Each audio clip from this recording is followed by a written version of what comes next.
Então, no vídeo anterior, nós tivemos uma visão geral dos prismas. Então, agora nós vamos aprender a trabalhar com os prismas mais específicos, vamos filtrar mais ainda a informação. Então, para esse vídeo, nós vamos trabalhar com os prismas quadrangulares. E aí pode ser um paralelepípedo, que ele é chamado de paralelepípedo reto, retângulo, onde eu tenho todas as 6 faces desse prisma são retângulos. Então aqui eu tenho um paralelepípedo reto, porque eu quero que a aresta lateral e a altura seja a mesma coisa, ou seja, elas sejam coincidentes. Então eu tenho um retângulo, paralelo a esse eu tenho um outro retângulo congruente. Eu tenho um retângulo aqui em cima, paralelo a esse, eu tenho um retângulo aqui embaixo, também congruente, e aqui na frente eu tenho esse retângulo, que paralelo a ele, eu tenho um retângulo lá atrás, também congruente. Por isso o nome paralelepípedo. São 3 pares de faces paralelas e congruentes. Hoje, nesse vídeo, nós vamos estudar um paralelepípedo especial, que é o cubo ou também hexaedro regular. Ele é um paralelepípedo? Sim. Ele é formado por retângulos? Sim. Mas se nós pensarmos que todo quadrado é um retângulo, o nosso cubo ele é formado apenas por quadrados. Então, um paralelepípedo especial é um paralelepípedo onde todas as 6 faces são quadradas, ok? Esse é o motivo do nosso vídeo de hoje, o cubo ou hexaedro regular.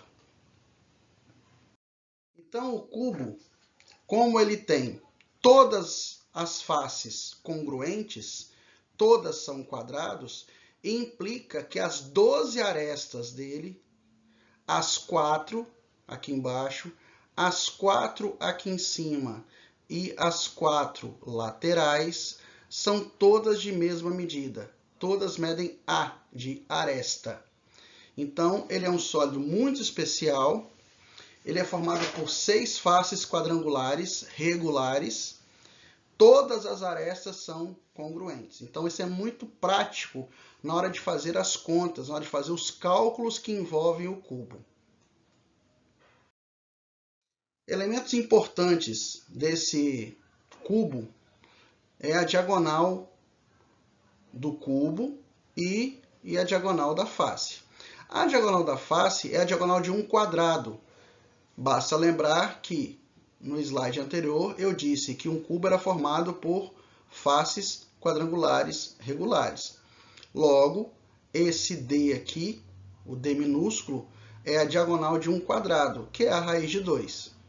Se eu aplico um Pitágoras nesse triângulo que está destacado, eu tenho a diagonal da face e diagonal do cubo. Então, hipotenusa ao quadrado é igual à soma dos quadrados dos catetos. Hipotenusa ao quadrado é igual à soma dos quadrados dos catetos.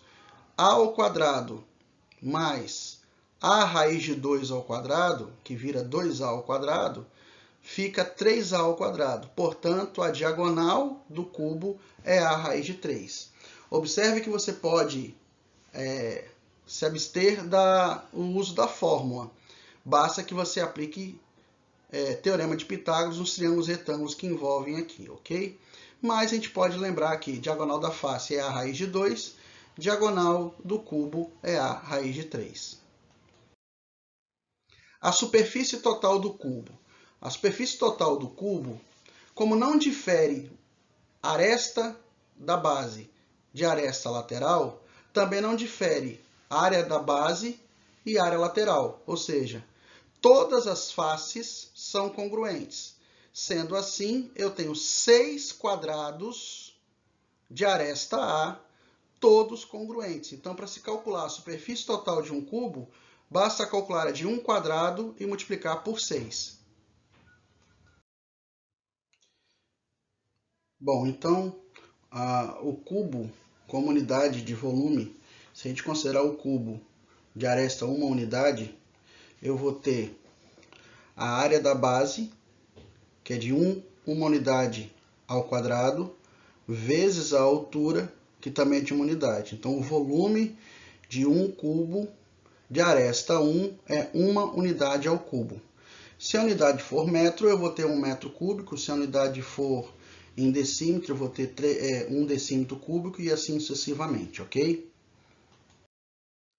Quando a gente considera o volume de qualquer sólido, a gente compara exatamente com o cubo de aresta 1. Então, quando eu perguntar o volume de qualquer sólido, o que você tem que ter é a seguinte ideia: quantos cubos de aresta 1 são equivalentes a esse volume?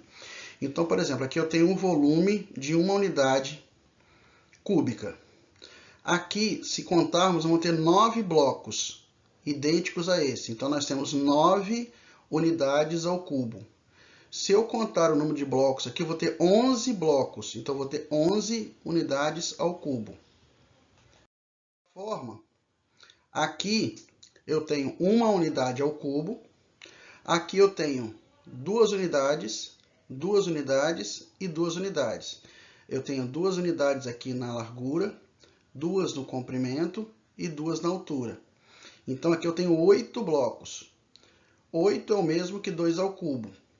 Se eu tiver 3 unidades no comprimento, 3 na largura e 3 na altura, eu tenho 3 vezes 3, 9. 9 vezes 3, 27, que é o mesmo que 3 ao cubo. Então, nós podemos concluir que o volume de um cubo é a aresta que ele tem elevado ao cubo.